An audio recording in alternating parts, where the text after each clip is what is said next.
hard to hold a girlfriend's hand when you're always rolling a blunt.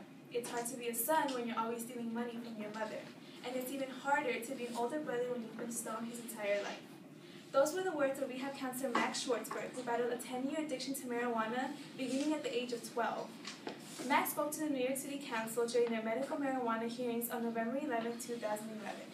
Max is just one of the millions of adolescents who have or are currently struggling with drug abuse. The teenage drug abuse epidemic is reaching an all-time high. To monitor the uprising rates in teen drug involvement, Monitoring the Future began to survey young adults from a variety of age groups to determine their yearly drug use beginning in 1975. In our lifetime, we will all know one or more adolescents who have or are struggling with alcohol and drug abuse. Living in a dangerous community has exposed me to the world of teen drug abuse, where I have witnessed many adolescents partaking in illegal substances such as alcohol and marijuana. Learning about teen drug abuse will help bring awareness to this increasingly concerning issue. First, I will discuss the drugs of choice that are often abused by adolescents. Second, the harmful effects that are caused by these drugs. And finally, what services are available to adolescents to deter them from abusing illegal substances.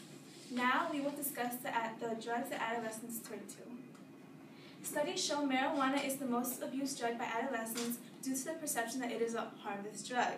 The Monitoring the Future report for 2013 showed an increase in marijuana use among 8th, 10th, and 12th graders. Along with marijuana, prescription drugs without doctor's consent are becoming popular among teenage users. Every day in the United States, an average 2,000 teenagers will use prescription pills without a doctor's guidance. According to drugabuse.gov, prescription pills such as Adderall and Ritalin, commonly used to treat ADHD, are among the few of the over-the-counter drugs most abused by adolescents who do not suffer from the disease. Now that we have discussed some of the most commonly abused drugs, we will now talk about the harmful effects these chemical-laced drugs can have on the brain.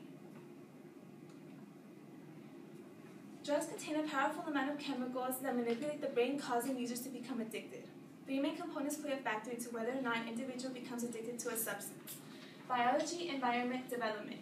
The genes a person is born with, along with the combination of drugs, can determine their addiction vulnerability. A person's surroundings and environment, such as family, friends, and social life, can escalate an addiction. Development is the final and possibly most crucial component in a person's likelihood of addiction. The earlier an individual begins taking a substance, the greater the dependency will be in the future.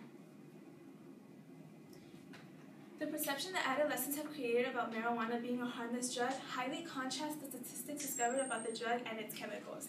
Professor Dieter Justus-Oswald from the University of Montreal in Canada stated in an article about cannabis use in the Daily Mail on August 27, 2013, stating, "Data from the epidemiological studies have repeatedly shown an association between cannabis use and subsequent addiction to heavy drugs and psychosis." Lastly, we will discuss the assistance offered to adolescents who want to live life above the influence.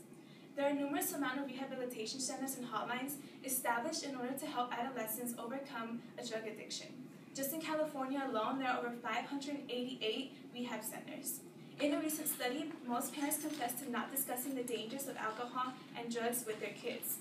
SAMHSA Administrator Pamela Hyde discussed the issue with USA Today on May 25, 2013, stating, "Parents need to initiate age-appropriate conversations about these issues with their children at all stages of their development in order to help ensure that their children make the right decisions." To wrap things up, let's take a final look at the matters we discussed today. Teen drug abuse is on the rise, with many kids being introduced to gateway drugs that could potentially harm their future. First, we discussed drugs such as alcohol, marijuana, and prescription pills. Then, we discussed the harmful effects that these drugs can have on the brain. And lastly, we discussed the help that is offered to adolescents who want to live life without drugs. In the words of William S. Burroughs, whether you sniff it, smoke it, eat it, or shove it up your ass, the result is the same: addiction.